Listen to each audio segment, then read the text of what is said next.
செம்மணி படுகொலையை கண்டித்து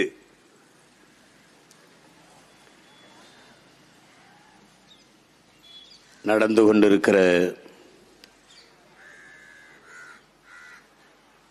கண்டன ஆர்ப்பாட்டத்தில் உணர்வு எழுச்சியோடு கூடியிருக்கிற எனது அன்பு உறவுகள் அனைவருக்கும் வணக்கம்.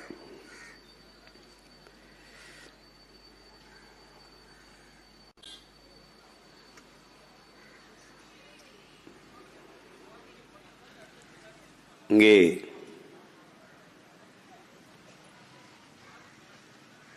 முன்பு பேசிய தம்பிகள் குறிப்பிட்டது போல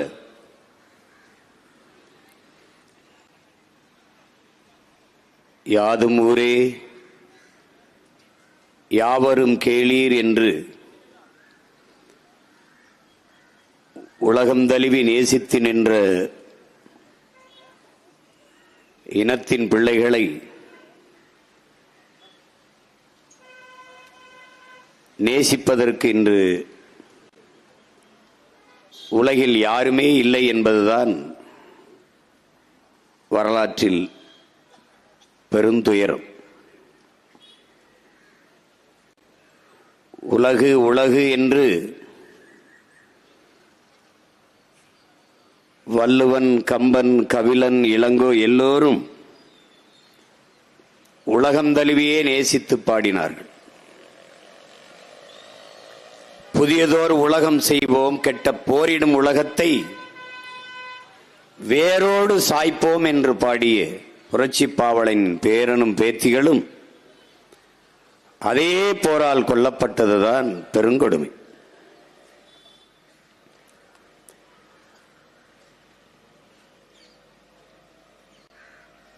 இன்றைக்கு இனத்திற்கு இழைக்கப்பட்ட அநீதிக்காக நீதி கேட்டு ஏதோ ஒரு ஓரத்தில் நின்று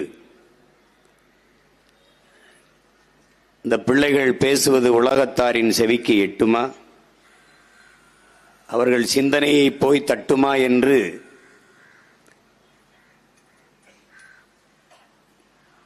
எல்லோரும் கேள்வி எழுப்புவார்கள், எழுப்புகிறார்கள்.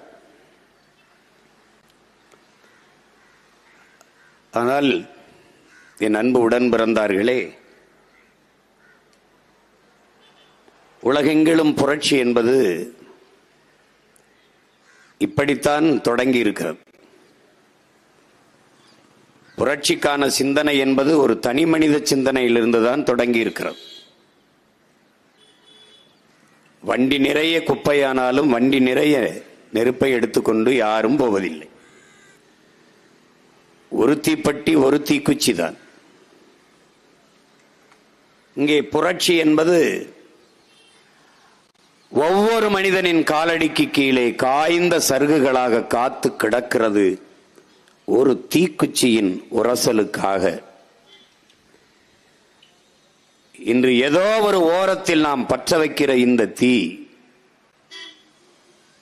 புரட்சி தீயாக பெரு நெருப்பாக மாறி உலகம் முழுமைக்கும் மனச்சான்றுள்ள மானுடர்களின் இதயத்தை எரிக்கும். அது சுடும். அன்றைக்கு எமக்கு இழைக்கப்பட்ட அநீதி என்று அவர்கள் சிந்தைக்குப்படும். யார் கேட்பது? இதை யார் கேட்பார்? இதை யார் பேச போறா என்று நினைத்து கொண்டு எண்ணிக்கொண்டு ஒதுங்கி போவது எப்படி அநீதிக்கு எதிரான ஒரு போராக, ஒரு புரட்சியாக எப்படி இருக்க முடியும்?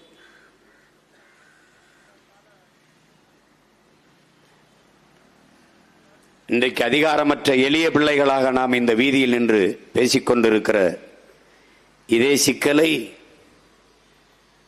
அதிகாரத்தை கைப்பற்றிய பிறகு பல லட்சக்கணக்கான மக்களை திரட்டி வைத்து பேசும்போது அப்பவும் உலக நாடுகள் ஊமையாக கடந்து போகுமா என்ன? செவியை பொத்திக் கொண்டு பேசாமல் இருந்து விடுமா என்ன?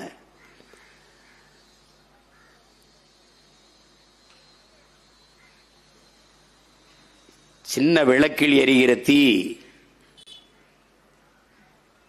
வாய்க்கிட்ட இருந்து ஊதுகிற காற்றில் அணைந்து விடுகிறது.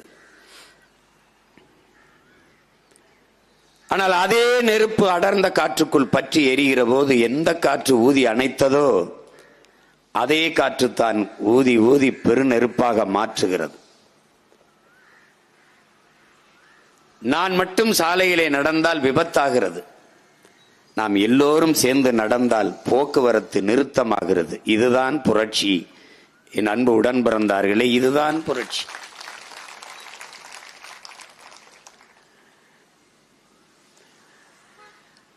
ஆனால் எங்காவது ஒரு புள்ளியில் தொடங்கியாக வேண்டும்.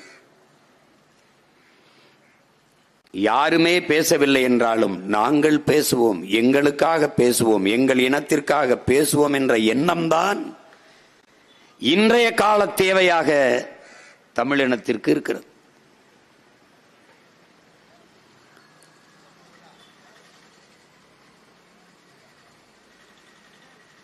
இலங்கை என்கிற நாடு விடுதலை அடைந்ததில் இருந்து விடுதலைக்கு இருவரும் இனங்களும் போராடித்தான் விடுதலையை பெற்றோம். கெடுவாய்ப்பாக இந்திய பெருநிலத்தில் இந்தியை தாய்மொழியாக கொண்டவரிடத்திலே விடுதலை போனது போல அங்கே சிங்களரிடத்திலே விடுதலை ஒப்படைக்கப்பட்டு சகோதர இனம்தானே என்று பேரன்பிலும் பெருந்தன்மையிலும் நமது மக்கள் அவர்கள் அதிகாரத்திற்கு வந்த பிறகு தமிழ் மக்கள் தமிழ் மொழி இரண்டாந்தர மொழியாக இரண்டாந்தர குடிமக்களாக தள்ளப்பட்டு ஆட்சி அதிகாரங்களில் நிராகரிக்கப்பட்டு இராணுவத்தில் கூட பங்கேற்க முடியாத ஒரு கட்டுப்பாடு விதிக்கப்பட்டு சிங்கள பௌத்தன்தான் நாட்டை ஆள முடியும் என்கிற சட்ட திருத்தம் கொண்டு வரப்பட்டு சொந்த நாட்டிலே அடிமைகளாக வாழ்கிற சூழல் உருவானது.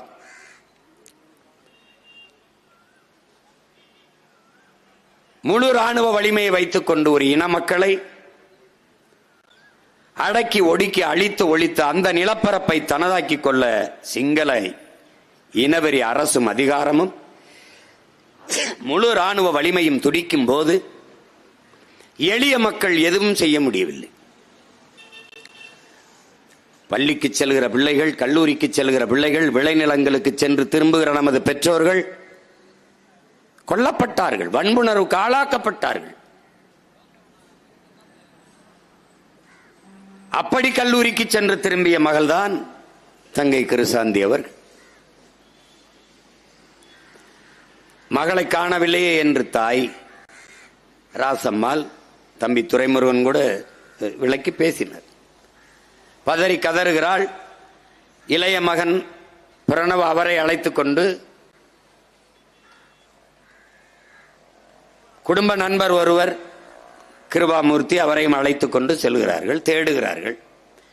கடைசியாக அவனுடைய உந்துருளியில், அதாவது மிதிவண்டியில் சைக்கிளிலே இருந்த அந்த ஒரு உரை, ஹேண்ட்பாரில் இருந்த உரை, அது கீழே விழுகுது. இந்த இடத்தில் விழுந்து கிடக்குதே அந்த அவனுடைய சைக்கிளிலே இருந்த உரை. அப்ப இது இந்த இடத்திலே விசாரித்தால் தெரியும் என்று அங்கிருந்த ராணுவ முகாமில் விசாரிக்கும் போது எல்லோரும் தெரியவில்லை, எங்களுக்கு தெரியாது என்ற பதிலைத்தான் தருகிறார்.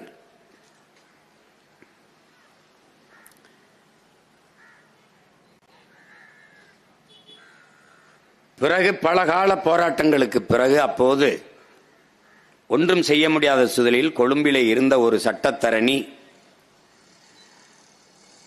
பூபாலன் என்கிற ஒரு மாந்தநேயம் உள்ள மகன், அவர் அதை வழக்காக்குகிறார். அந்த நேரத்திலே பாராளுமன்றத்தில் இருந்த மதிப்பிற்குரிய பெருந்தகை நம்முடைய ஐயா ஜோசப் பரராஜ சிங்கம், தெரியும் உங்களுக்கு, தேவாலயத்தில் கிறிஸ்துமஸ் பண்டிகையப்ப வழிபட்டு கொண்டிருந்தவர் சுட்டுக் கொல்லப்பட்டார், இரத்த சகிதியிலே வீழ்ந்து. காரணம், அவர் புலிகளுக்கு ஆதரவாக இருந்தார், பேசினார் என்பதற்காகவே சுட்டுக் கொல்லப்பட்டார் தேவாலயத்திலே, வழிபாட்டு தலத்திலே. அப்போதெல்லாம் நாங்கள் சிறுவர்கள், எல்லா கட்சிகளும் போராடும் போது நாங்கள்லாம் பங்கேற்று போராடினோம் அவர் கொலைக்கு. 2007ஆம் ஆண்டு கனடாவிலே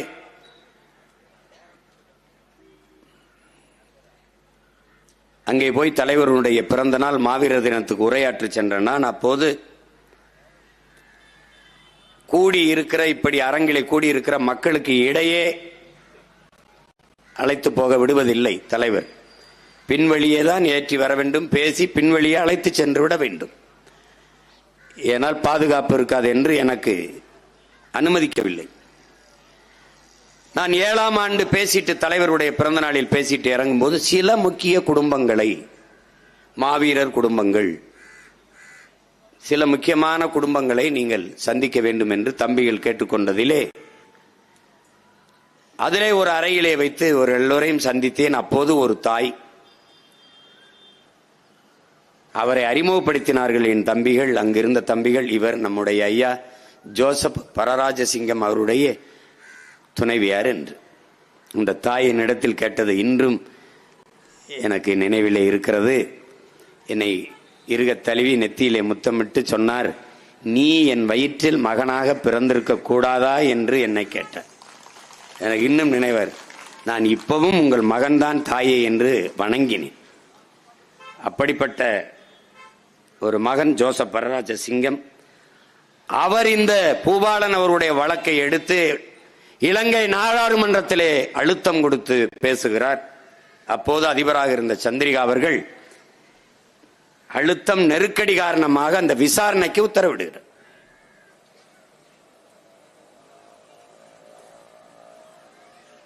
அந்த விசாரணையின் போதுதான் அங்கிருந்த ராணுவ தளபதிகள் ஒத்துக்கொள்கிறார்கள். ஆம்,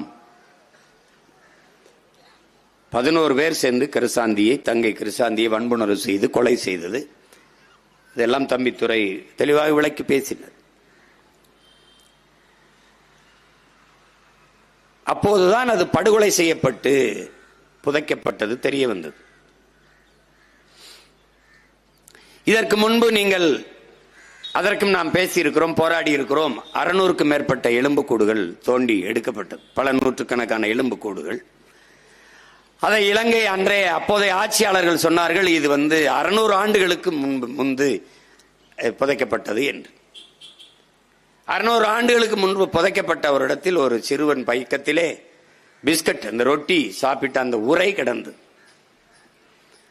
அது இன்றைக்கு இலங்கையிலே இன்றைக்கு சந்தைப்படுத்தி விற்கப்பட்டுகிற ஒரு ரொட்டியினுடைய பிஸ்கட் உரையினுடைய அது ரொட்டி இதனுடைய கவர் உரை. யாருமே அந்த கேள்வி எழுப்பவில்லை. அப்போதும் நாம் தான் ஆட்சியாளர்களுக்கும் சர்வதேச சமூகத்துக்கும் எழுப்பினோம்.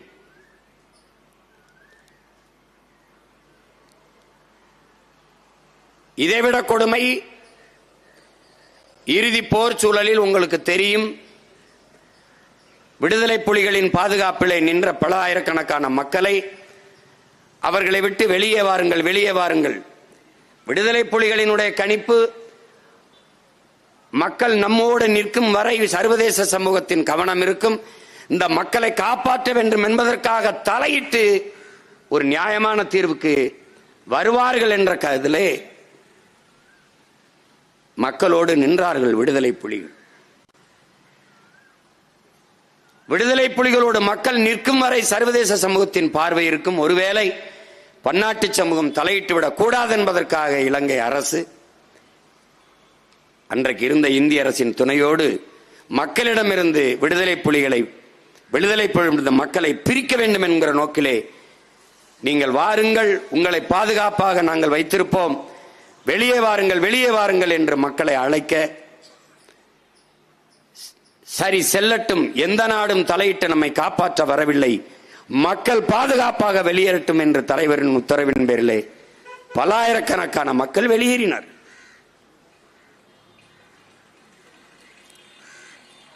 அப்படி போனவர்களில் நம்முடைய அண்ணன் பூலித்தேவனும் நடேசன் அவர்களும் இன்னும் சில தளபதிகளும் உண்டு. 300 பேர் சென்றார்.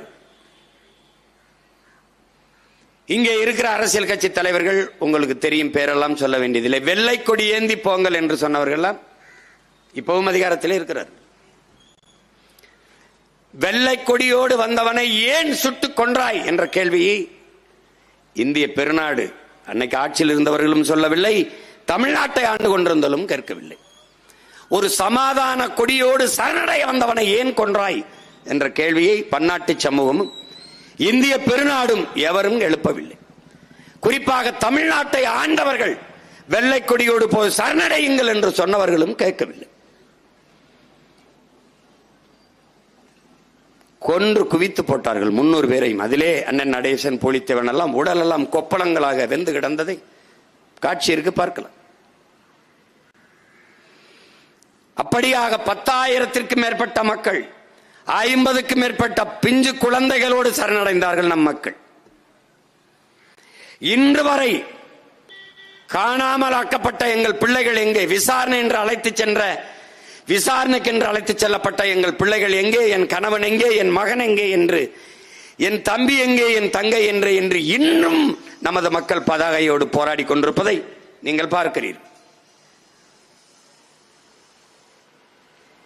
உலகில் இத்தனை நாடுகள் மானுடம் பேசுகிற தலைவர்கள் கண்ணையும் காதையும் பொத்திக்கொண்டு வாயை மௌனித்து அமைதியாக இருக்கிறார்கள். காரணம் இந்தியா. இந்தியா என்கிற இந்த துணைக்கண்டத்தை, பெருநாட்டை தாண்டி அந்த சிக்கலுக்குள் பன்னாட்டு சமூகம் தலையிட விரும்பவில்லை, முடியாது, தலையிடாது. காரணம், இந்தியா மிகப்பெரிய ஒரு சந்தை, 150 கோடி மக்கள் தொகை கொண்ட பெரிய வெரி பிக் மார்க்கெட். அமெரிக்கா நாட்டினுடைய வெளியுறவுத்துறை அமைச்சர், அந்த நாட்டின் அமைச்சர் சொல்லுகிறார், இந்தியாவின் சந்தையை நாம் கைப்பற்றி விட்டோம் என்கிறார். உனக்கும் எனக்கும் இது நாடு, அவனுக்கு இது சந்தை, வெரி பிக் மார்க்கெட். அப்படி என்றால் நீனும் நானும் யார்? அவன் உற்பத்தி செய்கிற பொருள்களை வாங்கி நுகர்கிற மந்தைகள், அவ்வளவுதான். அதே அமைச்சர் சொல்லுகிறார், ரஷ்யாவுடன் நீங்கள் வர்த்தக ஒப்பந்தம் செய்யக்கூடாது என்கிறார். இவ்வளவு பெரிய நாடு, இந்த நாடு எந்த நாட்டோட வர்த்தக ஒப்பந்தம் செய்ய வேண்டும் என்பதை இன்னொருவன் தீர்மானிக்கிறான் என்றால், இந்த நாட்டை ஆளுகிறவன் எவன்? இந்த நாட்டின் அதிகாரம் யார்? எங்கே? என்னுடைய வெளிவார கொள்கை, வர்த்தக கொள்கை, பாதுகாப்பு கொள்கையை யார் தீர்மானிப்பது? ரஷ்யாவோடு நீ ஒப்பந்தம் போடாதே என்று சொல்கிறார்.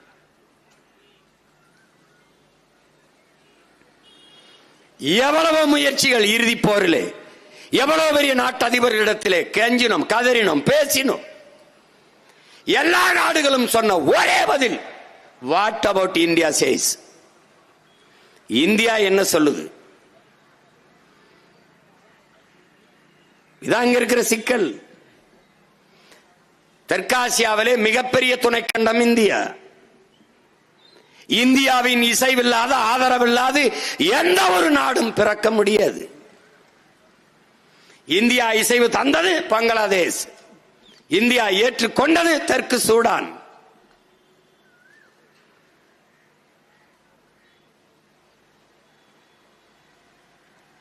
இந்தியா ஏற்றது, அதனால் இங்கே விடுதலைக்கான போர். இந்தியா எதிர்த்தது, அதனால் அழிப்பதற்கான போர் தான் நடந்தது. எந்த ஆயுதத்தை கொடுத்து விடுதலைக்காக போராட அனுமதிச்சதோ இந்தியா, அதே காரணத்தோடு அப்படியே களத்தில் நின்ற போராளிகளை எதிராக ஆயுதம் கொடுத்து அழித்து ஒழியுங்கள் என்று சொன்னதும் இந்தியா. ஒரே நாடு. காரணம், ஆட்சிக்கு அதிகாரத்திற்கு வந்த தலைமைகள் எடுத்த தவறான வெளியுறவு பாதுகாப்பு கொள்கைகள். அம்மையார் இந்திரா காந்தி இருக்கிற வரை இருந்த பாதுகாப்பு கொள்கை வேறு, வெளியுறவுத்துறை கொள்கை வேறு. அவர் மரணத்திற்கு பிறகு வந்த ஐயா ராஜீவ் காந்தி எடுத்த வெளியுறவு கொள்கை, பாதுகாப்பு கொள்கை வேறு. அம்மையார் இந்திரா காந்தி இருக்கிற வரை இந்தியாவின் வெளியுறவு கொள்கை, பாதுகாப்பு கொள்கை என்பது எவன் பாதிப்புக்கு ஆளாகிறானோ அவன் பக்கத்தில் நிற்பது. அதற்கு பிறகு இவர்கள் எடுத்த வெளியுறவு கொள்கை, பாதுகாப்பு கொள்கை என்பது எவன் பாதிப்புக்கு ஆளாக்குறானோ அவனுக்கு துணையாக நிற்பது. இதுதான் நம் இனத்திற்கு நடந்த அரசியல் நிலைப்பாடுகள்.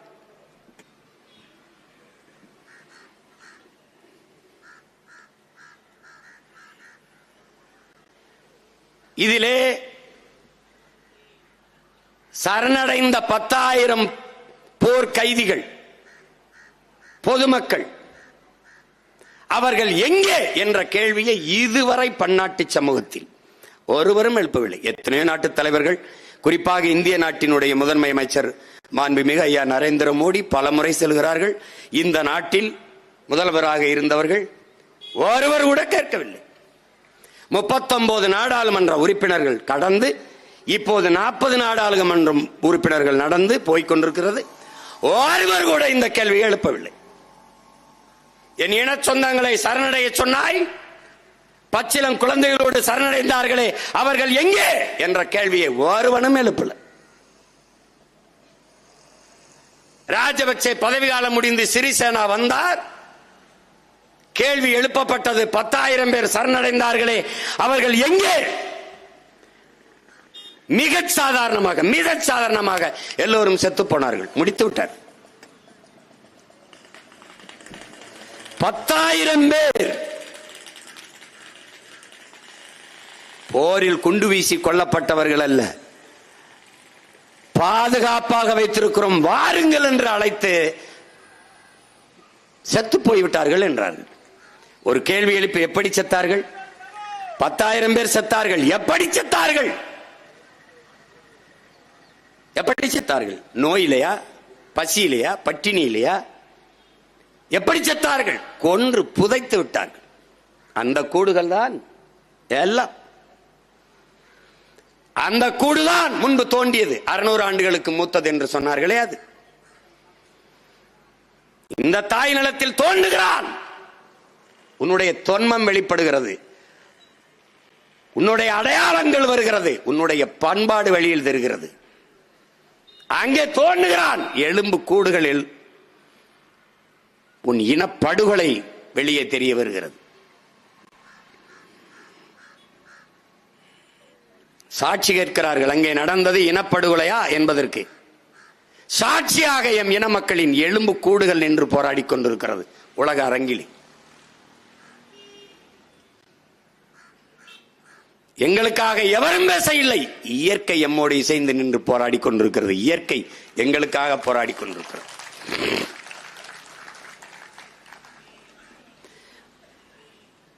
மானமிக்க தமிழ் பிள்ளைகள், மான தமிழச்சி பார்லே பால் குடித்த பிள்ளைகள், இன உணர்வும் மாணவனரும் கொண்ட தமிழ் பிள்ளைகள் கிளர்ந்து எழுந்து வருகிறோம். ஆள் மனதுக்குள் இதை பதிய வைத்து இதையெல்லாம் மறந்து கடந்து போக முடியாது.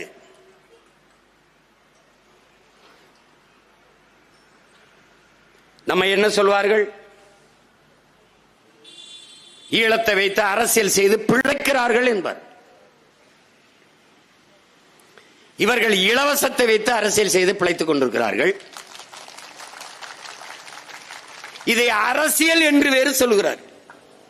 இந்த அரிசி பருப்பு கொடுப்பது, 1000-500 கொடுப்பது, வேட்டி சேலை கொடுப்பது, மிக்சி கிரைண்டர் கொடுப்பது, தனக்கு வாக்களித்து அதிகார வலிமை எடுத்து ஆட்சி அதிகாரத்தில் உட்கார வைத்த மக்களை கையேந்தி பிச்சை எடுக்க வைப்பதற்கு பெயர் ஆட்சி, அந்த ஆட்சியை நிறுவுவதற்கு பெயர் அரசியல் என்று இன்றும் இந்த நிலத்தில் பேசிக்கொண்டு அலைகிறார்கள். அறிவார்ந்த தமிழ் சமூக தம்பிதங்கைகளே, கற்றறிந்த பெருமக்களே, உலகெங்கும் பரவாழக்கூடிய எண்ணின சொந்தங்களே, உலகிலே தோன்றிய ஒரு மூத்த இனம் தமிழர்கள் நாங்கள் பெருமை பேசுவோம் என்று எண்ணலாம். அமெரிக்க மொழியில் ஆய்வறிஞன் அலெக்ஸ் குலியர் சொல்கிறான், ஆதியில் மனிதன் பேசிய முதன் மொழி தமிழ் என்று. அப்படி என்றால் முதல் மாந்தன் தமிழன். ஆதியிலே காடுகளில் வாழ்ந்த மனிதன் எழுப்பிய ஒலியிலே இருக்கிற ஒளி வடிவம் இன்றும் தமிழிலே இருக்கு. ஓ என்று தொலைதூரத்தில் இருக்கிற மனிதனை அழைக்கவன் எழுப்பிய ஒலி இன்று வரை தமிழிலே இருக்கிறது. ஆதி மொழி தமிழ். அவனவன் தாய்மொழி. எங்களுக்கு உலக மொழிகளின் தாய்மொழி தமிழ்.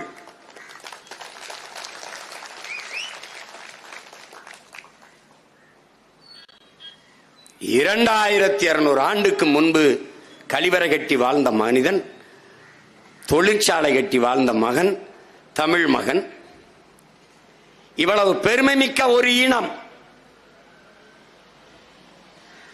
4 லட்சம் 5 லட்சம் மக்கள் தொகை கொண்ட இனம், 26,000 மக்கள் தொகை கொண்ட இனக்கூட்டம் எல்லாம் நாடடைந்து விடுதலை பெற்று சுதந்திரமாக வாழ்கிற போது தன்னுடைய மொழி, தன்னுடைய கலை, இலக்கியம், பண்பாடு, வழிபாடு எல்லாவற்றையும் பாதுகாத்து வாழ்கிற போது உலகெங்கும் 13 கோடி மக்கள் தொகை கொண்ட பெருத்த மூத்த தமிழ் பேரினம், உலகிற்கு அறிவியல், நாகரிகம், கலை, இலக்கியம், பண்பாடு எல்லாவற்றையும், வேளாண்மை எல்லாவற்றையும் கற்றுக் கொடுத்த ஒரு பேரினம்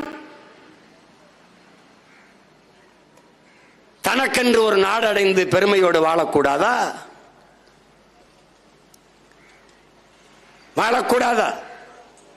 கேரளாவிலே புகழ்பெற்ற கவிஞர் ஆற்றூர் ரவிவர்மா சொல்லுகிறார், உலகிலேயே ஆகச் சிறந்த இலக்கியங்களை தங்கள் தாய்மொழியிலே படிக்கிற வாய்ப்பை கிரேக்கர்களும் சீனர்களும் அதைவிடவும் இந்தியாவில் தமிழர்களும் பெற்றிருக்கிறார்கள் என்று.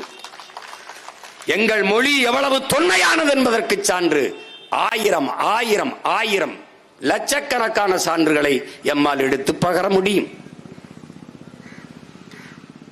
அந்த மொழியின் பிள்ளைகள், அந்த இனத்தின் பிள்ளைகள் எமக்கென்று ஒரு நாடடைந்து சுதந்திரமாக எமது மொழி, கலை, இலக்கியம், பண்பாடு, தொன்று தொட்ட வேளாண்மை, வழிபாடு எல்லாவற்றையும் காத்து வாழக்கூடாதா? இந்த ஏக்கத்திலும் துடிப்பிலும் தான் எமக்கான விடுதலை கனவு பிறந்தது. அதில்தான் எமது விடுதலை போராட்டம் வந்தது.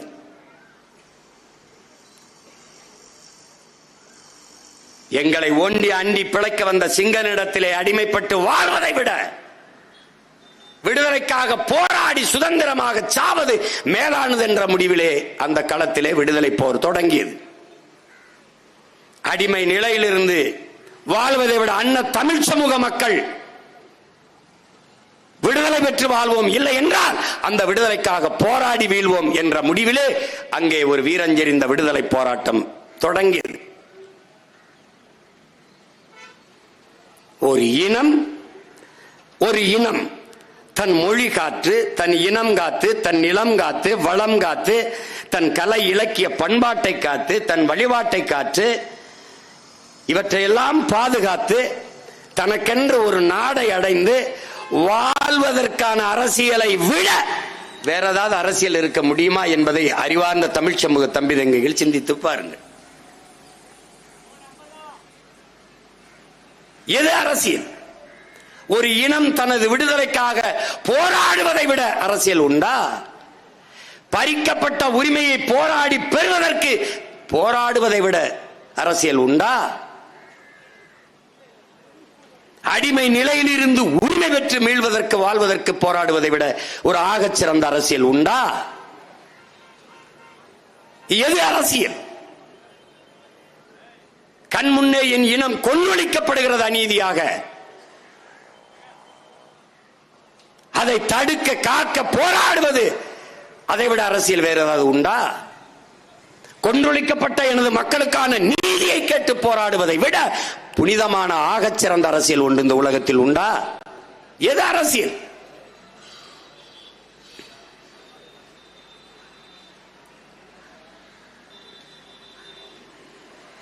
எது எமக்கான அரசியல்?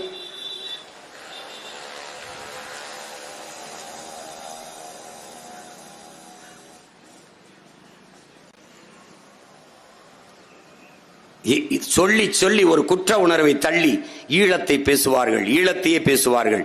இவர்களுக்கு இன்னும் ஈழம் ஒரு பிரச்சனை தான், ஈழ பிரச்சனை என்றுதான் பேசுவார்கள். ஈழம் நமக்கு பிரச்சனை அல்ல. ஈழம் நம் இனத்தின் விடுதலை, தமிழ் தேசிய இனத்தின் தாயகம். ஈழம் நமக்கான ஒரு கனவு என்பதை நீங்கள் புரிந்து கொள்ள வேண்டும். இவர்கள் என்ன பண்ணுவார்கள்? ஈழ பிரச்சனை, ஈழ பிரச்சனை, அதுவல்ல பிரச்சனை. கச்சத்தீவை எடுத்துக் கொடுத்தது பிரச்சனை, அதை திருப்பி எடுக்க வேண்டும் என்பது பிரச்சனை. காவிரியில் நதிநீர் உரிமையை பெற வேண்டும் என்பது ஒரு சிக்கல், ஒரு பிரச்சனை. முல்லை பேரியாற்றில் உரிய நீரை பெற வேண்டும் என்பது ஒரு பிரச்சனை, ஒரு சிக்கல், அது பிரச்சனை. ஆனால் ஈழம் என்பது ஒரு பிரச்சனை அல்ல, ஒரு தேசிய இனத்தின் தேச விடுதலை என்பதை அறிவார்ந்த என் தம்பி தங்கிகள் புரிந்து கொள்ளணும். ரெண்டையும் போட்டு குழப்புவார்கள். அது ஒரு பிரச்சனை என்பாங்க.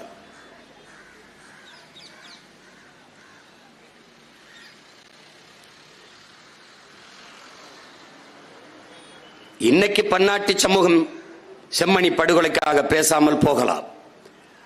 ஆனால் தமிழ் தேசிய மக்களுக்கு என்று ஒரு வலிமையான அதிகாரம் வருகிற போது இந்த ஆவணங்களை நாங்கள் எடுத்துக்கொண்டு ஒவ்வொரு நாட்டு கதவையும் ஒவ்வொரு நாட்டு தலைவர்களையும் தட்டுவோம். ஒவ்வொரு நாட்டு தலைவர்களின் வீட்டு கதவையும் தட்டுவோம். எம் இனத்திற்கு இழைக்கப்பட்ட அநீதியை பாருங்கள். சான்று இதோ. அது இனப்படுகொலை. அது போர் குற்றம் அல்ல, அந்த போரே குற்றம். எந்த நாட்டில் சொந்த நாட்டு மக்களின் மீது ராணுவ தாக்குதல் நடத்தி அளிக்கப்பட்டிருக்கிறது? ஒரு நாட்டுக்கும் இன்னொரு நாட்டுக்கும் கூட நடக்கும் போது போரிலே பயன்படுத்தக்கூடாத ஆயுதங்களை எல்லாம் வைத்து எங்களை அழித்தது எப்படி? சொந்த நாட்டு மக்களின் மீது வான்வெளி தாக்குதல் எந்த நாட்டிலே நடத்தப்பட்டிருக்கிறது? இலங்கையை தவிர எந்த நாட்டில்? இதை எப்படி பன்னாட்டு சமூகம் அனுமதித்தீர்கள்? இந்திய பெருநாடு 8 கோடி மக்களை, இந்த நிலப்பரப்பெங்கும் 8 கோடி மக்களை தன்னகத்தை வைத்திருக்கிற பெருந்தேசம் எப்படி பேசாமல் இருந்தது? அந்த நாட்டை பேச வைக்காமல் இந்த ஆட்சியாளர்கள் என்ன பண்ணி கொண்டிருந்தார்கள்?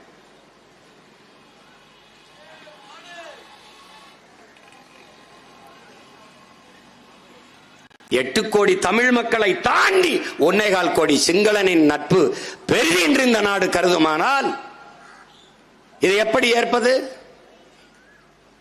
இந்த நாடு நாடாவதற்கு முன்பு இருந்தே நிலைத்து வாழக்கூடிய பூர்வீகுடி மக்கள், இந்த நாட்டுக்கு சொந்தமான மக்கள், இந்த நிலப்பரப்பு முழுதும் என்னது என்கிறார் அண்ணல் அம்பேத்கர். இந்த நாட்டின் விடுதலைக்காக செக்கிழுத்தவன் என் பாட்டன், தூக்கில் தொங்கியவன் என் மூதாதை, சிறைப்பட்டவன் வதைப்பட்டவன் என்னுடைய முன்னவர்கள். அப்படி எந்த பங்களிப்பை சிங்களன் செய்தான்? விடுதலை பெற்ற நாட்டிற்கு இன்று வரை வரி கட்டி வாக்கு செலுத்தி இந்த நாட்டின் சட்டத்திட்டம், இறையாண்மை, தேசிய ஒருமைப்பாடு எல்லாவற்றுக்கும் கட்டுப்பட்டு வாழ்கிற இனத்தின் மக்கள் நாங்கள். எங்களை தாண்டி சிங்கள நண்பனாக இருக்க காரணம் என்ன? எதன் பொருட்டு என் இனச்சாவை சகித்துக் கொண்டீர்கள்?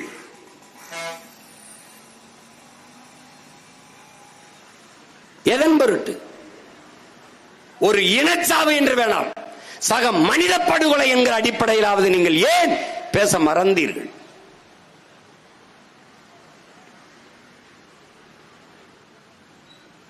இப்போது இதை தோண்டி எடுக்கிற போது, சாட்சியங்கள் வெளிப்படுகிற போது இலங்கையின் தலைவர்கள் என்ன சொல்கிறார்கள்? அது ஏன் ராணுவ வீரர்களின் உடலாக இருக்கக்கூடாது என்று. இந்த சிறுவன் எந்த ராணுவத்தில் இணைந்தான்? அந்த தாய் கை குழந்தையோடு எந்த ராணுவத்தில் பணியாற்றினார்? எந்த ராணுவத்தில்? எந்த ராணுவ வீரன் பால் புட்டி வைத்திருந்தான்? எந்த ராணுவ வீரன் பைக்கூடோடு இருந்தான்? இதை ஏன் எந்த ஒரு தலைவனும் கேள்வி எழுப்புவதில்லை?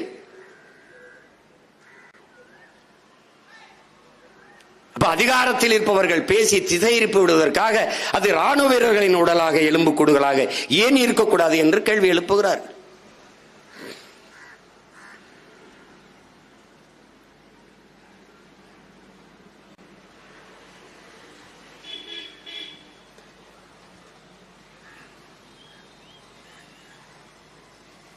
இப்படித்தான் உலக நாடுகள் எங்கும் போராடி போராடி விடுதலை பெற்றிருக்கிறார். இன்றைக்கு பாலஸ்தீனத்தை தனி நாடாக அங்கீகரிப்போம் என்று பிரான்ஸ் நாட்டின் அதிபர் இமானுவேல் மேக்ரான் சொல்றார். இன்னைக்கு நாங்கள் அதை தனி நாடாக அங்கீகரிப்போம் என்று. இதேபோல் ஒரு நாள் தனித்தமிழ் ஈழ நாட்டை நாங்கள் தனி நாடாக அங்கீகரிப்போம் என்று உலக நாட்டின் தலைவர்கள் சொல்லுகிற காலம் உருவாகும். இமானுவேல் மேக்ரான் போல இதே இமானுவேல் மேக்ரான் கூட நாளை சொல்லலாம், தமிழ் தேசிய இன மக்கள் எழுச்சியுற்று ஒன்றிணையும் போது உலகெங்கும் 140-150 நாடுகளில் நிறைந்து வாழ்கிறோம் நாங்கள். ஒரே குடையின் கீழ் ஒரு தாயின் பிள்ளைகள், தமிழ் தாயின் பிள்ளைகள் என்று ஒரே கொடியின் கீழ் ஒன்று திரள்கிற காலம் விரைவில் உருவாகும். அது உருவாகி விடக்கூடாது என்பதற்காகத்தான் நீ என் கடவுச்சீட்டை முடக்கினாய். ஆனால் எழுதி வைத்துக்கொள், இன்னும் 4-5 ஆண்டுகளில் ஒட்டுமொத்த தமிழ் பேரினத்தையும் ஒரே அரசியல் கூட நீங்கள் கட்டி எழுப்பல நீ பார்த்தேரு.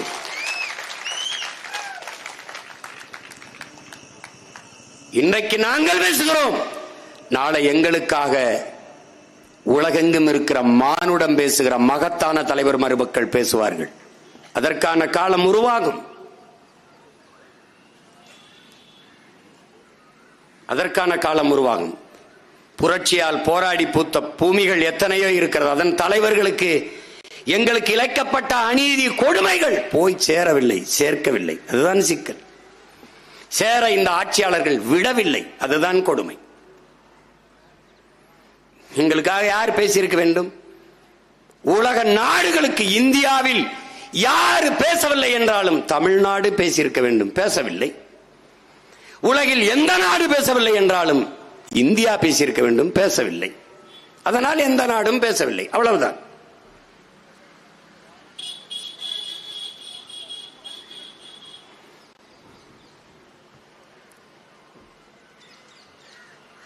இதையெல்லாம் ஒரு பிரச்சனையா என்று பேசுவார்கள் நம்மிடத்தில்.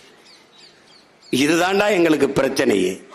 கண் முன்னே என் இனம் அழித்து ஒழிக்கப்பட்டதை, கொன்றொழிக்கப்பட்டதை, என் தாய் தந்தை, என் அக்கால் தங்கை, எங்கள் பிஞ்சுகள் கொன்றொழிக்கப்பட்டதை கடந்து போய் என்னதான்டா அரசியல் இருக்குது, ஆட்சி அதிகாரம் இருக்கு? எதுக்குத்தான் அந்த அதிகாரம்?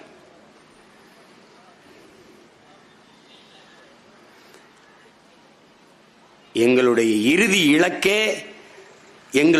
இலக்கே பூமி பந்தில் எங்களுக்கென்று ஒரு தேசத்தை படைப்பதுதான். அதற்கான பயணம்தான் இது. தமிழ் தேச மக்களுக்கென்று, தமிழ் தேசிய மக்களுக்கென்று ஒரு அதிகாரத்தை படைப்பது, அந்த அதிகாரத்தை கொண்டு அவர்களுக்கென்று தேசம் படைப்பது, இதுதான் எங்கள் கனவு. இங்கே பேசிய தம்பிகள் கூட குறிப்பிட்டார், தம்பி ஹுமாயூன் கூட குறிப்பிட்டார், இது நமக்கான நாடு அல்ல, நம்மை பற்றி இது கவலைப்படாது என்பதற்கு பல உதாரணங்களை, காரணங்களை சொல்ல முடியும். திபெத்தியனுக்கும் இந்த நிலத்திற்கும் இந்திய நாட்டிற்கும் என்ன தொடர்பு இருக்கிறது? தலாய் லாமாவை பத்திரமாக பாதுகாக்கிற இந்தியா ஏன் தலைவரை கொல்ல வேண்டும் என்று துடித்தது? திபெத்தியர்களுக்கு குடியுரிமை கொடுத்து பாதுகாப்பாக விளையாட்டு திடல், வணிக வளாகம், திரையரங்குகள், கல்லூரிகள், பள்ளிகளெல்லாம் கட்டி கொடுத்து படிக்க பாதுகாக்கிற இந்த அரசு ஏன் தமிழீழ மண்ணிலிருந்து வந்த நம் இரத்த சொந்தங்களை ஏன் இன்னும் ஏதிலிகளாக வைத்திருக்கிறது? 35 ஆண்டுகளை தொட்டு ஒரு தலைமுறை தாண்டி வாழுகிற தமிழ் சொந்தங்களை ஏன் இன்னும் ஏதிலிகளாக, அகதிகளாகவே வைத்திருக்கிறது? அறிவார்ந்த தமிழ் சமூக மக்களே, என்னிலும் இளையின் தம்பி தங்கையிலே, எங்களுக்கும் அவர்களுக்கும் எந்த தொடர்பும் இல்லாத Malaysia, Singapore, Australia, Denmark, Norway, Sweden, New Zealand, France, Germany, Britain, America, உலகில் எல்லா நாடுகளும் எங்களை தன்னாட்டு குடிமக்களாக ஏற்றுக்கொண்டு குடியுரிமை கொடுக்கிற போது இந்த நாடு ஏற்க மறுப்பது ஏன்? கொடுக்க மறுப்பது ஏன்? அயர்லாந்திலே என் தம்பி திருக்குமரன் இருக்கிறான், அவனுடைய மகன் குரு அயர்லாந்து நாட்டிற்கு டென்னிஸ் ஆடுகிறான். அவன் டென்னிஸ் ஆடுவதற்கு அந்த நாட்டின் பிரதமர் வாழ்த்து கடிதம் எழுதுகிறார். குரு, இந்த நாட்டின் பெருமையை நீ நிலைநாட்டுகிறாய் என்று. தமிழீழ மண்ணில் பிறந்த மகன் அயர்லாந்து நாட்டின் குடிமகனாக அங்கு அந்த நாட்டிற்கு விளையாடுகிறார். எங்கள் பிள்ளைகள் அந்த நாட்டின் காவல்துறையிலே, அந்த நாட்டின் ராணுவத்திலே பங்கேற்கிறார்கள். அங்கீகரிக்கப்படாத தேசம். அந்த நாடுகளுக்கிடையே நடந்த போட்டியிலே தமிழீழ மண்ணில் பிறந்த எங்கள் பிள்ளைகள், எங்கள் தாய் நிலத்தின் பிள்ளைகள், எங்கள் தேசிய கொடி ஏந்தி கால்பந்தாட்டத்திலே முதலிடத்தை வென்று தமிழீழ தேசிய கொடியோடு அந்த திடலில் ஓடி வருவதை நீங்கள் பார்ப்பீர்கள். எதற்காக என் தலைவன் ஆசைப்பட்டான்? எதற்காக நாங்கள் ரத்தம் சிந்தி உயிரை கொடுத்து போராடினோம்? இதற்காகத்தான். அந்த கொடி ஏறுகிற போது என் தாய் மொழியிலேயே என்னுடைய தேசிய கீதம் பாடப்பட்டது. ஏறுது கொடி ஏறுது என்று பாடப்பட்டது வெற்றி மேடையிலே. நான் சொல்லும் போது நீங்கள் ஏளனமாக எண்ணிருக்க கூடும். நிகழ்காலத்தில் சான்றாக எங்கள் பிள்ளைகள் நிகழ்த்தி காட்டினார்கள். உலகத்தில் தமிழன் என்ற ஒரு இனம் உண்டு, தனித்தேவருக்கு ஒரு குணம் உண்டு. இதான் நம்முடைய தாத்தன் பாடியது, நாமக்கல் கவிஞர். ஆனால் மானமும் வீரமும் அவனுக்கு உயிர் என்று காட்டியவன் நம் உயிர் தலைவன் மேதகவே பிரபாகரன் அவர்கள். அதை தமிழ் பேரினம் ஒன்று இருக்குது, இதுக்கு ஒரு மொழி இருக்குது என்று உலக நாடுகளில் இருக்கிற அறிஞர்கள் பிள்ளைகள் எல்லாம் பேசுகிறார்கள். உலகில் ஏன்ஷியன்ட் லாங்குவேஜ் என்றால் தமிழ் என்று பேசுகிறார்கள். பிற மொழி பிள்ளைகள் பேசுகிறார்கள்.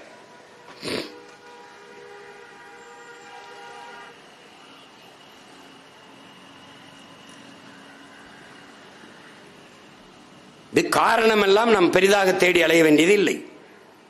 சிவசங்கர மேனன், வெளியுறவுத்துறை செயலாளராக இருந்த சிவசங்கர மேனன் சாய்ஸஸ் என்ற தன்னுடைய வாழ்க்கை வரலாற்று நூலிலே எழுதியிருக்கிறார். இறுதிக்கட்ட போரிலே போரை நிப்பாட்டி பிரபாகரன், பொட்டம்மான் போன்ற தலைவர்களை பாதுகாத்து ஒரு அரசியல் தீர்வை கொண்டு வர வேண்டும் என்று அமெரிக்கா விரும்பியது. ஆனால் அதற்கு அன்றைய இந்திய தலைமைகளும் ஆட்சியில் இருந்தவர்கள் யார் உங்களுக்கு தெரியும். குறிப்பாக தமிழ்நாட்டு தலைவர்களும் அதை விரும்பவில்லை. அவர் எழுதியிருக்கார். ஏன் தமிழ்நாட்டு தலைவர்கள் விரும்பவில்லை? எத்தனை தலைவர்கள்? ஒன்னு அம்மையார் ஜெயலலிதா, இன்னொன்னு ஐயா கருணாநிதி. இவர் ஆட்சியில் இருந்தார், அவர் எதிர்க்கட்சியா இருந்தார். விரும்பவில்லை.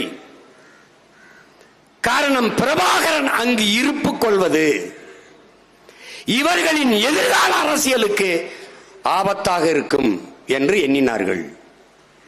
அதனால் அந்த போரை விரைவில் ஒரு முடிவுக்கு கொண்டு வர வேண்டும் என்று எண்ணினார்கள். அவன் என்ன சொல்றான்? கோத்தபாய ராஜபக்சே, கோத்தபாயம் ராஜபக்சே என்ன சொல்றான்? என்ன சொல்றான்? இந்தியா விரும்பிய போரையே நாங்கள் செய்தோம்.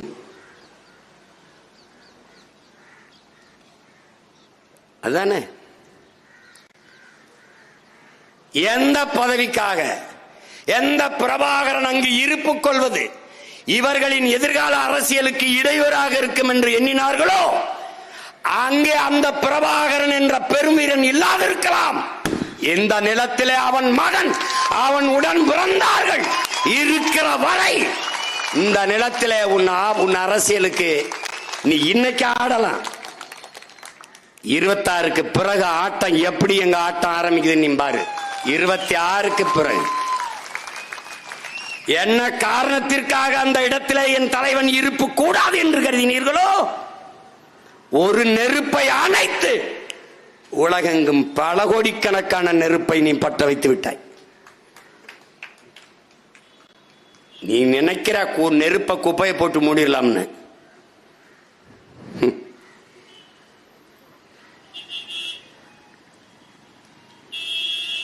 இங்கே எல்லாம் எப்படிப்பட்ட தலைவர்கள்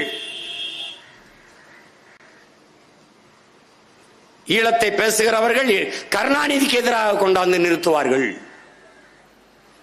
இந்தியாவை, காங்கிரஸை விமர்சிப்பார்கள். இந்தியாவிற்கும் இந்த போருக்கும் என்ன சம்பந்தம் கேட்பது யார்? உங்களுக்கே தெரியும்.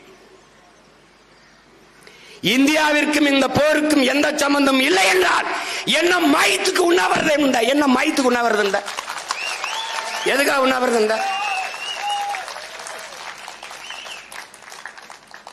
எதற்காக? யாரிடத்திலே முறையிட்டு போரை நிப்பாட்ட உண்ணாவிரதம்? இந்தியாவுக்கு எதுக்கும் சம்பந்தம் இல்லையே. உண்ணாவிரத்தை முடித்து போகும்போது போர் நின்று விட்டது. யார் சொன்னது? பிரணாப் முகர்ஜி. அப்ப பிரணாப் முகர்ஜி சொன்னா போர் நிக்குது.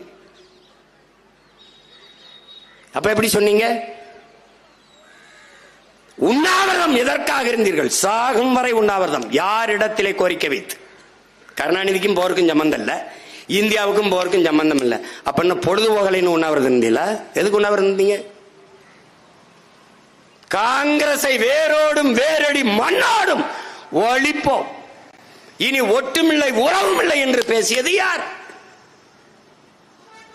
இப்ப ஒட்டிக்கொண்டு உரசிக்கொண்டு நிற்பது யார்? யார்? ஈழத்தை பேசிங்கன்னா எல்லாவற்றையும் கருணாநிதிக்கு எதிராக கொண்டாந்து நிறுத்துவார்கள். எப்படின்னா எப்படி? மழை விட்டாலும் தூவானம் விடாது என்று சொன்னது யார்? பிரணாப் முகர்ஜி சொல்லிவிட்டார் போர் நின்று விட்டது என்றால் அப்ப பிரணாப் முகர்ஜி சொன்னால் போர் நிக்குது. பிரணாப் முகர்ஜிக்கும் போருக்கு என்ன சம்பந்தம்? இந்தியாவுக்கும் போருக்குமே சம்பந்தம் இல்லைன்னா பிரணாப் முகர்ஜி பேச்ச ஏன் கேட்கணும்? இல்ல என்ன கொடுமை இருந்தது பாரு. போர் நின்றுச்சுன்னு உண்ணாவிரத்தை முடிஞ்சு வந்தன பதுங்கு குளிக்கல பங்கருக்குள்ள இருந்த 200-300 பேர் வெளியேறிட்டான். ஏன் நடந்தது? என் தமிழ் மீது, என் தாய் மீது, என் தலைவன் மீது சத்தியமா நடந்தது. போர் நின்றுச்சுங்கிறாரு பங்கருக்குள்ள இருந்தவன் பதுங்குழியில இருந்து வெளியில வந்துட்டான். 200 பேர் 300 பேர் மொத்தமா கொண்ட போட்டு கொண்டு விட்டான். இதான் நடந்துச்சு. பச்சை படுகொலை பண்ண படுபாதகர்கள் இவர்கள். அவருக்கு எதிராக திருப்பி விடுவார்கள். இதைவிட கொடுமை. ஈழத்தை பேசிங்க என்ன போது? ஈழத்தமிழர்களுக்கு ஓட்டா இருக்குது. அப்ப இதுக்கு முன்னாடி பேசினீர்கள், அப்போது ஈழத்தமிழர்களுக்கு ஓட்டா இருந்தது. ஏன் பேசினீங்க? ஏன்? அங்க என் தலைவன் இருந்தான். அந்த விடுதலை போராட்டம் எழுச்சியா இருந்தது. அப்போது அதை பேச வேண்டிய தேவை இந்த நிலத்தில் உங்களுக்கு இருந்தது. இப்போ ஈழத்தமிழனுக்கு ஓட்டா இருக்குது. எங்களுக்கு வேண்டியது ஈழத்தமிழன் ஓட்டு அல்ல, அவனுக்கு ஓட்டு இல்ல, அது எங்கள் உரிமை. அந்த தாயக விடுதலை என்பது ஈழத்தில் வாழ்ந்த தமிழனுக்கான விடுதலை அல்ல, உலகெங்கும் பரவி வாழக்கூடிய 13 கோடி தமிழ் தேசிய மக்களின் தேச விடுதலை. அது தெரியாதா உங்களுக்கு? ஈழம் எங்களுக்கு வாக்கா, ஈழம் எங்களுக்கு ஓட்டா, எங்கள் உரிமை. ஈழம் என்பது 3 எழுத்து சொல்லல்ல, எம் உயிர், எம் மூச்சு. 50,000 ஆண்டுகளுக்கு மூத்த தமிழ் தேசிய பேரினத்தின் விடுதலை என்கிற பெரும் கனவு. அத போய் பேசி என்ன ஆகுது? வேணாம். ஈழத்தை பேசுவான், பிரபாகரனை பேசுவான், தமிழர் என்று பேசுவான்.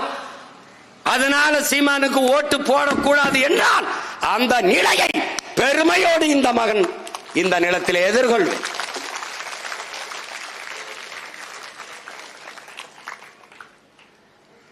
எதுக்கு தான் அரசியலுக்கு வந்து வெற்றி அடைய போறேன்? இப்ப வெற்றி அடைஞ்சு என்ன செய்ய போறேன்? அதிகாரத்தில் உட்கார்ந்தவன அடுத்த அடி அங்கதான்டா பாய்வேன், அங்கதான் போவேன். நான் ஒரு சின்ன விளையாட்டுக்கு ஏதோ பேசிட்டுப்பா விளையாட்டுக்கு போயிட்டு இருப்பான்னு. டே இன்னைக்கும் சொல்றேன்டா, நான் வந்து முதலமைச்சர் நாற்காலியில் உட்கார்ந்தவன என் மீனவனை தொற்றா சொல்றா பாக்குறேன், கைவினர் சொல்றா பாக்குறேன். பார்க்க சொல்லு. எப்படிங்க வெல்லுவாரு? 8.22 வச்சு எப்படி வருவாருன்னு 3 விழுக்காடு வச்ச அனுரா அந்த திசநாயக்கர் இருக்கான்ல, அவரு 3 விழுக்காடு ஓட்டு வச்சிருந்த ஒரு அதிபராகும் போது 8.22 வச்சு 22 8.22 வச்சிருக்கேன். நான் முதலமைச்சர் ஆக முடியாதா? இந்தியாவை யாரும் ஆள்றதுலயே 36,50,000 பேர் தேடிருக்கான். இந்தியாவுக்கு நானா பிரதமர், அது மோடி ராகுலுக்கும் சண்டை. 8வது பெட்டியில வச்ச என் சின்னத்தை தேடி இருக்கான். இப்ப நீ எப்படி குட்டிக்கரணை அடிச்சாலும் முதல் பெட்டியில தான் நீனே வைக்கணும்.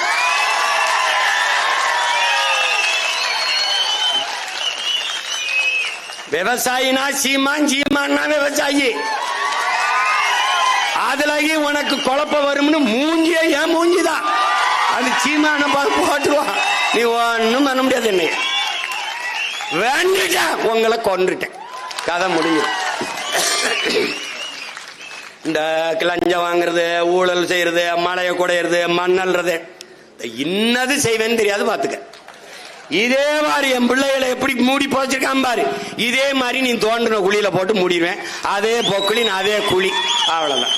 நீ அதுக்கு பின்னாடி பாருங்க இந்த அக்கிரமம் சொல்லிட்டு தானே செய்யறேன்.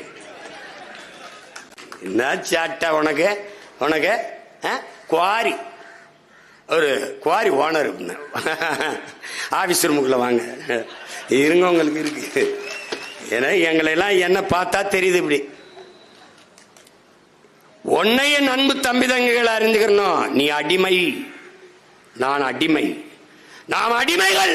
நமக்கென்று ஒண்ணும் இல்ல. நீ எல்லாவற்றை இழந்து நிற்கிறாய். ஆனால் இழந்ததை கேட்டு போராடி பெறுவதற்கு ஒரு நின்னு போராட உனக்கு நிலம் இல்லை. ஆசிரியர் பெருமக்களா, அறிவார்ந்தவன் வீதியில நிக்கிறான், ஒண்ணு மனம் இல்ல. ஜாக்டோஜியோ போராடுறான், வீதியில் நிக்கிறான். போக்குவரத்து தொழிலாளன் வீதியில நிக்கிறான். வீடு தேடி அரசு, ரோடு தேடி மக்கள் போராடுறதுக்கு 13 லட்சம் பேர் தமிழ்நாடு தேர்வாணையத்தில் தேர்வு எழுதுறான். ஒருத்தனுக்கும் வேலை இல்ல. நீ என்ன பண்ணுவ சீமான்? 13 லட்சம் பேர் இல்லடா, எல்லா பேருக்கும் அரசு வேலை கொடுப்பான்டா. பிரபாகரன் மகன் கொடுப்ப எல்லா பேருக்கும் அரசு வேலை. No Uber, Ola, no Swiggy, Zomato, stop it. யாரா அந்த முதலாளி? யாரா சொல்ற? சுகி சுமோட்டோ ஓனர் யாரா சொல்ற?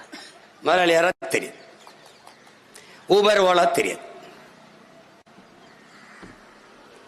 என்னென்ன வித்த காட்டுவேன் மட்டும் பாரு. 6 மாசம் கழிச்சு இந்த பாரு, நானும் தூங்குறதெல்லாம் அந்த எவனையும் தூங்க விடுறதில்ல. பாத்துட்டே இருங்க, எவனையும் தூங்க மாட்டேன். இன்னைக்கு இதை முடிச்சேன்னு நினைக்கிறியா? அப்புறம் பனையேற போவேன், அங்கே போவேன். அப்புறம் தேவேந்திர குல வேளாளர் எங்களை பட்டியல இருந்து வெளியேற்றான்னு போடுவேன். அப்புறம் மாடை ஓட்டிக்கிட்டு மலை மேல போவேன். பாரா என்னென்ன சேட்டன் பாரு, பாரு. அப்ப திருப்பி டிஎன்பிசி தமிழ்நாடு தேர்வான எழுதாம இருக்கான்ல, அவனுக்கு ஒரு போராட்டத்தை போடுவேன். அப்புறம் துப்புரவு தொழிலாளிக்கு ஒரு போராட்டம் போடுறேன்.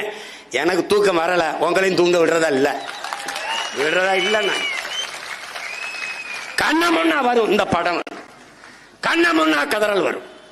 கண்ண மூடி தனியா இருந்தால் ராணுவ முகாமுக்குள்ளே என் தம்பி பாலச்சந்திரன், எங்கள் அன்பு மகன், வெறுமேலோடு அப்படி பொறுப்படி ஏக்கமா எங்களை பார்த்தது ஞாபகம் வரும். நீ இப்படித்தான் கற்பனை செய்யணும். நீ நல்ல தன்மானமிக்க தமிழ் மகன், தமிழச்சி பிள்ளை, மார்ல பால் குடிச்ச பிள்ளைகள் இப்படிதான் யோசிக்கணும். நம்ம தங்கையை வன்புணர்வு செய்தார்கள், அது செய்தி அல்ல. 11 பேர் மாறி மாறி வன்புணர்வு செய்யும் போது நம் தங்கை எப்படி யோசிப்பால்? இத்தனை ஓடிமான தமிழ் மக்கள், என் உடன் பிறந்தார்கள், என் அண்ணன் தம்பிகள், என் சித்தப்பன் பெரியப்பன்மார்கள், என் தாத்தா பாட்டிமார்கள், மானத்திற்காக உயிரை விட்ட இனக்கூட்டமே, இப்படி சிங்கள நாய்கள் என் மானத்தை கெடுக்கிறார்களே, தடுக்க ஒருவரும் இல்லையா என்று எண்ணிருப்பாளா இல்லையா? அந்த நேரத்தில் அவள் என்ன ஓட்டம், அவள் மன ஓட்டம், அவள் சிந்தனை எப்படி இருந்திருக்கும் என்பதை எண்ணி பார்த்தால் நீ தூங்கிட்டினா அதுக்கப்புறம் பேசுற. தம்பி பாலச்சந்திரன் அந்த ரொட்டியை வாயில வச்சு தூரத்தில் ஏக்கத்தோடு பார்க்கிறானே, எத்தனை கோடி சொந்தம் அவனுக்கு. பிரபாகரன் என்ற பெருந்தலைவன் தனக்கு வீடு கட்ட போராடினானா, தான் பிறந்த இனத்திற்கு நாடு கட்ட போராடினானா என்பதை அறிவார்ந்த தமிழ் சமூக தம்பி தங்கைகள் சிந்தியுங்கள். அவன் நினைத்திருந்தால் எந்த நாட்டோடும் சமரசம் செஞ்ச அதிபனாகி சொகுசாக வாழ்ந்திருக்கலாம். இப்ப நாம நினைச்சிருந்தால் வாழ முடியுமா? முடியாதா? 2 விழுக்காடு, அரை விழுக்காடு, காவலுக்காடு வச்சிருக்கவனுக்கு அத்தனை சீட்டு இத்தனை கோடிங்கும் போது 8.22 விழுக்காடு வச்சிருக்கவனுக்கு என்ன எம்பிட்டு பேசியிருப்பான்? எம்பிட்டு பேசியிருப்பான் சொல்லு பாப்போம். 10 பேர் உள்ள போகலாம். நீங்க உள்ள போய் போனவன் என்ன பண்ணான்னு கேட்டா பதில் இல்லை. போனவன் என்ன பண்ண? மேசையை தட்டான். அதை எங்க வீடு மாட்டு சாணியை தண்டாலும் 2 ராட்டியாவது ஆயிருக்கும். என்ன பண்ண, என்ன பண்ணினார்கள்?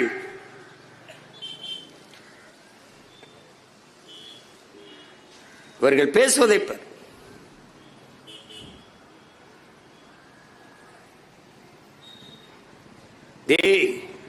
நமக்கு துரோகி யாரு எதிரி யாருன்னு தெரியும். ஆனால் எதிரியும் துரோகியும் விட ஆபத்தானவர்கள். அந்த துரோகியும் எதிரியும் தற்காத்து நிற்கிறான் பாரா, நம் இனம் சார்ந்தவன், அவன் தாண்டா பேராபத்தானவன். குறுக்க குறுக்க ஓடுறான்டா, வெட்ட ஓங்கும் போது குறுக்க வந்துறான்டா. ஆத்தாடி சின்னத்தா மகன்ல, ஆத்தாடி பெரியம்மா மகன்ல, ஆத்தாடி சித்தப்பாவில, இதுலே தாண்டா நம்ம இது. இனிமே அந்த பாவம் பார்க்க கூடாதரா, ஏறி அடிச்சிட வேண்டியதான். கொண்ட கொள்கைக்கு லட்சியத்திற்கு எதிராக பெத்த தாய் தந்தரே வந்தாலும் நமக்கு எதிரிதான். இங்கே போர், லட்சிய கூட்டத்திற்கும் ரசிகர் கூட்டத்திற்கும் இடையே போர், சண்டை.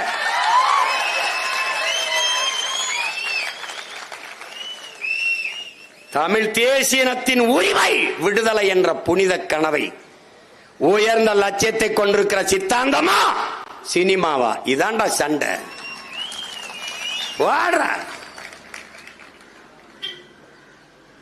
சாதாரண அரசியலாடா, நம்ம எடுத்து வைக்கிற அரசியலை இந்த நாட்டில் எவனாவது எதிர்கொண்டு அண்ணாபுரங்கள்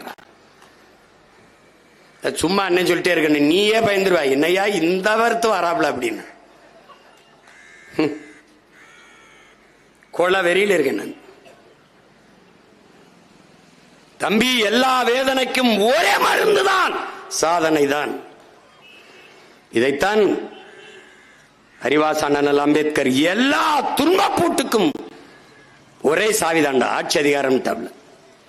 அதிகாரத்தை பிடி, பிறகு அடி. இதை உள்வாங்கிக் கொண்டு களத்தில் நிக்கணும். நம்ம நிலங்கெங்கும் புதகுழிதான், நிலமெங்கும் புதகுழிதான், நிலமெங்கும் எலும்பு கூடுகள் தான். ஆனால் இவர்களைப் போல நாம் விட்டு விட்டு போக முடியாது இல்லையா? இவர்களைப் போல மறந்து கடந்து நடந்து போக முடியாது இல்லையா? முடியாது இல்லையா?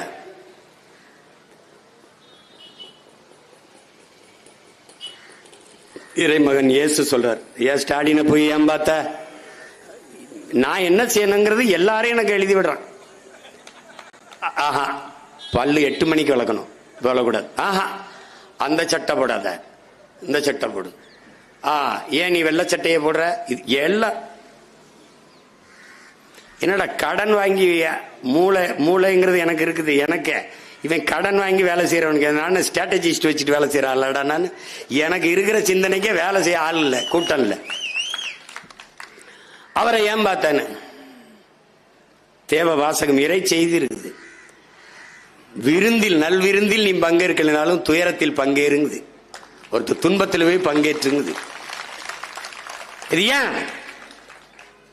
துயரத்தில் பங்கேற்கும் போது இதேபோல் துயரம், இதேபோல் துயரத்தை, இதேபோல் துயரம் நமக்கும் நடக்கும், இதேபோல் துயரத்தை நாமும் கடக்க வேண்டும் என்பதை அது படிப்பிக்குங்கிறார் இறைமகன் இயேசு. உனக்கு புரியுதுன்னு நினைக்கிறேன். அதனால அரசியல் நிலைப்பாடு, அரசியல் கோட்பாடு வேறு, கருத்து முரண் வேறு, மானுட வெறுப்பு வேறு, மானுட பற்று வேறு. ரெண்டையும் போட்டு குழப்பிக்க கூடாது, ரெண்டையும் போட்டு குழப்பிக்க கூடாது. எல்லா கட்சியிலையும் நமக்கு சொந்தக்காரன் இருக்கான், எல்லா கட்சியிலையும் நமக்கு ஆதரிக்கிறவன் இருக்கான். 36 லட்சம் பேர்ல திமுக இருக்கிற அமைச்சர் பெருமக்களின் பேரனும் பேத்தியிலும் போட்டதற்கு, அதிமுக இருக்கிற மாவட்ட செயலாளர் பேரனும் பேத்தியும் போட்டதற்கு, பிஜேபியில் இருக்கிறவன் போட்டது இருக்குது, காங்கிரஸ் கட்சிக்காரங்க வீட்டில் இருக்கிற பேரனும் பேத்தியும் போட்டது இருக்கு. 36 லட்சம் 26ல 1,20,00,000 26 லட்சம் ஆகிறதுக்கு ரொம்ப நாள் ஆகாது. அதனால இதெல்லாம் எதுக்கு இந்த போராட்டம் எல்லாம்? வெறி, வன்மம், அதை ஏத்திக்கணும். சோறு வருதா படக்கணும். இந்த படத்தை ஒரு தடவை பாரு, பாரா எலும்பு கூடையை இறுக பற்றி இருக்கிற அந்த பிஞ்ச பாரா. தாயை பற்றி, தாய் மொழி தமிழை பற்றி தாயின் மாரோட அணைஞ்சு கிடக்கிறான்டா ஒரு பச்சை பிள்ளை. அப்படி தாய் மண்ணையும் தாய் மொழியும் தமிழ் பேரினத்தையும் பற்றி நில்லுங்கள். ஒவ்வொருவரும் நாம் பற்றி நிற்க வழியே கிடையாது. நீ ஒண்ணு கவனிச்சுக்க, எல்லா சாதிக்கும் தலைவர் இருக்கான், எல்லா மதத்துக்கும் தலைவர் இருக்கான். ஆனால் அவன் சாதிச்சது என்னன்னு மட்டும் சொல். ஆனால் நீ பிறந்த பெருமை மிக்க தமிழன் என்கிற இனத்திற்கும் உன் மொழிக்கும் தலைவன் இருக்கானா? இல்ல. யாருக்கா? நம்மை விட்டால் எவருக்கும் நாதி கிடையாது. கோணாருக்கு தலைவர், தேவருக்கு தலைவர், நாடாருக்கு தலைவர். நாடாரை அடித்தால் கோணாருக்கு கண்ணீர் வராது, கோணாரை அடித்தால் தேவருக்கு வராது, தேவரை அடித்தால் தேவேந்திரர் அழமாட்டார். ஆனால் அதில் யாரை அடித்தாலும் தமிழ் பிள்ளைகள் நாங்கள் அழுவோம். இந்துவை அடித்தால் இஸ்லாமியர் கண்கலங்க மாட்டார், இஸ்லாமியர் அடித்தால் இந்து வருத்தப்பட மாட்டார். ஏனால் அடிப்பவரே அவராதான் இருப்பார். இதில் யார் முதுகில் அடிபட்டாலும் முதலில் வெடித்து துடித்து தடுக்க போராடி கலங்கி நிற்பவர்கள் பிரபாகரனின் பிள்ளைகள் தான் என்பதை தமிழ் சமூக தம்பி தங்கைகள் புரிந்து கொள்ளும். இது வெறும் அற்ப அரசியல், ஓட்டுக்காக நிற்கிற அரசியல் இல்லது, மாபெரும் அரசியல் புரட்சி. அதனால்தான் இது மாற்றத்திற்கான எளிய மக்களின் புரட்சி என்ற முழக்கத்தை முன்வைத்தோம். செம்மணி படுகொலை என்பது அங்கே நிகழ்ந்த படுகொலையில் ஒரு துளி. லட்சக்கணக்கான மக்கள் கொன்று புதைக்கப்பட்டிருக்கிறார்கள். 10,000 பேரை செத்து போனார்கள் என்று ஒரே சொல்லில் முடித்து விட்டான். கேட்க நாதி கிடையாது. இந்த நிலையில் பன்னாட்டு சமூகம் நமக்கான நீதியை விசாரணை, தடையின்றி நீதி விசாரணை வரணும். அது எப்போது வருமென்றால், தமிழ் தேசிய இனத்திற்கென்று ஒரு அரசு, தமிழ்நாடு அரசு, தமிழர் அரசா வரணும். தமிழ் இனத்தில் பிறப்பனெல்லாம் தமிழன் இல்லை என் உடன் பிறந்தானே. ஒரே நிலம், பச்சையாகத்தான் இரண்டும் வளர்கிறது. நிலம் ஒன்று, நிறம் ஒன்று, ஆனால் இது நெல், இது புல். விளங்குதுன்னு நினைக்கிறேன், உனக்கு புரியுதுன்னு நினைக்கிறேன். நம் இனத்தில் பிறந்திருப்பான், ஆனால் அவன் இனத்துக்காரன் இல்லை. அதை நல்லா கவனிச்சுக்கணும். எவன் புல்லு எவன் நெல்லுன்னு தெரியாம நம்ம ஓடிட்டு இருக்கோம். துரோகி எங்கடா இருக்கான்? இங்கதான்டா இருக்கான், பக்கத்துலடா உட்காந்துருக்கான். எதிரி எப்பவும் தூரம் இருக்கான், துரோகி எப்பவும் பக்கத்தில் இருக்கான். தலைவன் என்ன சொல்றான்? இன்றைய துரோகி நேற்றைய நண்பன், நாளைய துரோகி இன்றைய நண்பன். எங்க இருக்கான்? பக்கத்தில் இருக்கான். எதிரி எப்பவும் உன் பலத்தை குறிவைப்பான், துரோகி எப்பவும் உன் பலகீனத்தையே குறிவைப்பான். சீமான தெரியாதா? அவரோடு நாங்க இருந்தோம், அப்படி ஒன்னா படுத்தோம், ஒன்னா தூங்கணும், நக்குனம்னு வச்சுட்டு இருப்பான். இங்க இருந்துட்டு எதிரி கவனமா இருப்பான். என்ன செய்வான்னு தெரியலையே, ஐயோ என்ன பண்ற? ஐஎஸ் என்ன ரிப்போர்ட் சொல்லுது சார், வீடு வீடுக்கு போக சொல்றாரு சார். அப்ப நீனும் போயா? அதான நடந்துட்டு இருக்குது, அதான் நடந்துட்டு இருக்குது. அறிவார்ந்த தமிழ் சமூகத்தின் பிள்ளைகள், இன உணர்வும் மான உணர்வும் கொண்ட பிள்ளைகள், இந்த தருணத்தை, இந்த வரலாற்று வாய்ப்பை என் தம்பி மருத்துவர் கார்த்தி சொன்னது மாதிரி, இது வரலாறு நமக்கு கையளித்திருக்கிற ஒரு அரிய வாய்ப்பு. இதை விட்டுறாதீங்க. விட்டீங்கன்னா கஷ்டம். தமிழ் என்ற ஒரு மொழி இருந்தது, தமிழர் என்ற ஒரு இனம் இருந்தது, அது பெருமைகளோடு வாழ்ந்து சிறந்த ஒரு மூத்த இனம். இந்த எந்த அடையாளமும் உனக்கு இருக்கு. இந்த கீழடி வச்சுட்டு என்ன விளையாட்டு காட்டுறான்? அது தமிழர் நாகரிகம்னு அங்கீகரிக்க மாட்டானா? ஒருத்தர் இது என்ன கொடுமை வேறு. நான்லாம் வந்தேன்னா அது ஆப்பிரிக்க நாகரிகம் சொல்லிட்டு போயிடுவேன். போடாது ஆப்பிரிக்க நாகரிகம்டா, எப்படி இருக்கு பாரு. இப்ப வர்றாப்புல, நாளைக்கு வர்றாப்புல நம்ம ஐயா, நம்ம பாட்ட ராஜேந்திர சோழனை, அவன் கட்டுன நாகநாதர் கோயில செங்கல் செங்கலா பேத்து வச்சு விட்டாங்க. ஒரு கோயில் கட்டி வச்சிருந்தாரு நாகநாதருக்கு, செங்கல் செங்கலா பேத்து வச்சுட்டாங்க. யுனெஸ்கோ நிறுவனம் சொல்லுது, தொன்ம அடையாளங்களை, பழமையான அடையாளங்களை பாதுகாப்பதில் இவர்களுக்கு எந்த அக்கறையும் இல்லை, இந்தியர்களுக்கு தமிழர்களுக்கு என்று. நம்ம பாட்டம் கட்டின கோயில் செங்கல்களாக பிரிச்சு அடுக்கப்பட்டிருக்கு. நாளைக்கு வந்து என்ன பேசுவார்? 1000வது ஆண்டுல இந்து எம்பரன் பப்ல, இந்து பேரரசன் ராஜராஜ சோழன், ராஜேந்திரன்லாம். அவன் காலத்துல இந்த நாடு ஏது, இந்தியான்னு ஒரு நாடு ஏது, இப்படி ஒரு சொல்லு ஏது, மதம் ஏது? அவன் சொல்லும் போதே முருகன் தமிழ் கடவுள். அப்ப சிவன், பெருமாள், திருமால்லாம் என்ன கடவுள்? ஏன் அந்த கேள்வி எழல? முருகன் தமிழ் கடவுள். சிவன் யார்? நீ வெங்கடாசலபதி சீனிவாசன் பேர் மாத்தனா வாழாயிருவர. திருமால் யார்? முதல்ல சொல்லு, யாரோட இறை? சிவனை நீ ருத்ரன் என்று மாத்தினால் சிவன் வாழாயிருவானா? சிவன் யார்? யார்? யாரோட இறை? பதில்.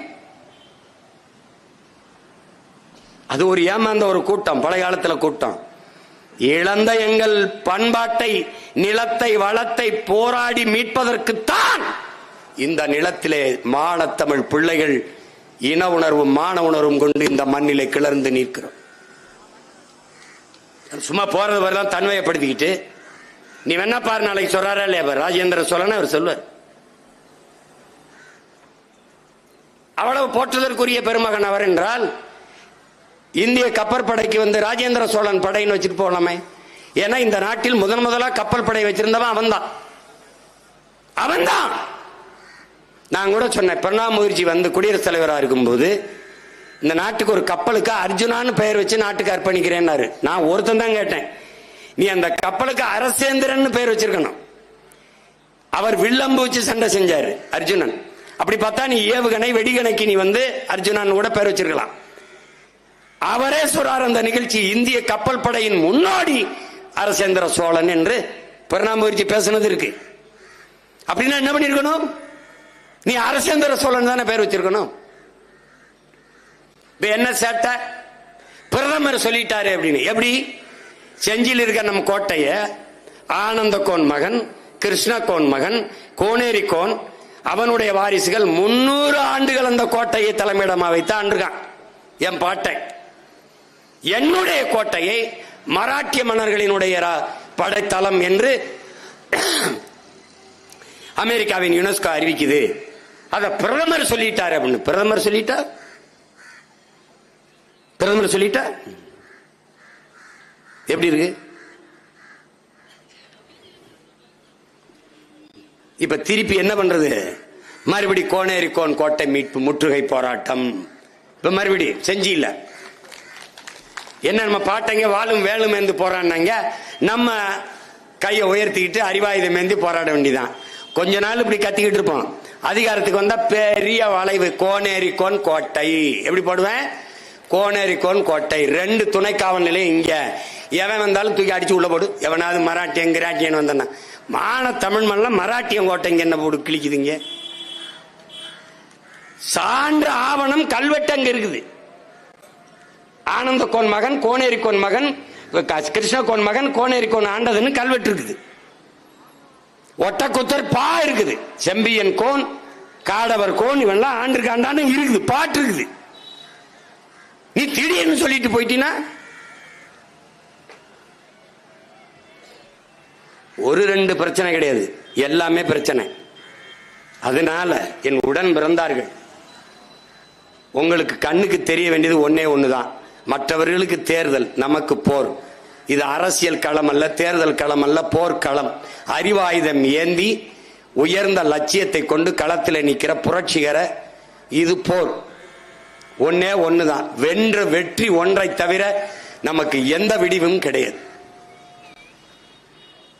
வெறி கொண்டு பாயுங்க, போட்டி போடுங்க. நாட்டை வெல்லணும், இல்ல உன் தொகுதியை வெல்லணும். அப்படி ஒவ்வொரு வீரனும் போரிடு, நாட்டை வெல்லுவோம். ஒரு பிரச்சனையும் கிடையாது. அடி பார்த்துக்கிறோம். பாரா நம்ம நிறுத்துற வேட்பாளர் மாதிரி இந்திய நிலத்தில் எவனாவது வேட்பாளர் நிறுத்தி போரிடுறானான்னு பாரு. நம்பிக்கையோட நில்ற. எல்லாவற்றுக்கும் துன்ப துயரங்களுக்கெல்லாம் ஒரே விடிவுதான் நம்முடைய வெற்றி தான். செம்மணி படுகொலை மாறி நம் இனப்படுகொலை எல்லாவற்றுக்கும் நீதி பெற்று தனித்தமிழில நாட்டை மலரச் செய்ய வேண்டுமானால் நமக்கென்று ஒரு அரசியல் வலிமையும் அதிகார வலிமையும் தேவை. அந்த அதிகாரத்தை நோக்கி பாய், அதை தவிர வேற வழி இல்லை. செம்மணியில் படுகொலை செய்யப்பட்ட நம்முடைய மக்கள் எலும்பு கூடுகளாக காட்சியாக சாட்சியமாக நின்று கொண்டிருக்கிற நம்முடைய சொந்தங்கள், களத்திலே உயிர் நீத்த நம் இன உறவுகள், போராடி இன விடுதலைக்காக தன்னுயிரை தந்த மாவீரர்கள் எல்லோருடைய கனவையும் நிறைவேற்ற நமக்கு இருக்கிற ஒரே வாய்ப்பு அரசியல் விடுதலை. அதுக்கு அதிகாரத்தை பிடிப்பதை தவிர வேறு வழி இல்லை. வென்றாக வேண்டும் தமிழ், ஒன்றாக வேண்டும் தமிழர். அதிகாரம் மிக வலிமையானது. நமது அதிகாரம் நம் மக்களுக்கானது.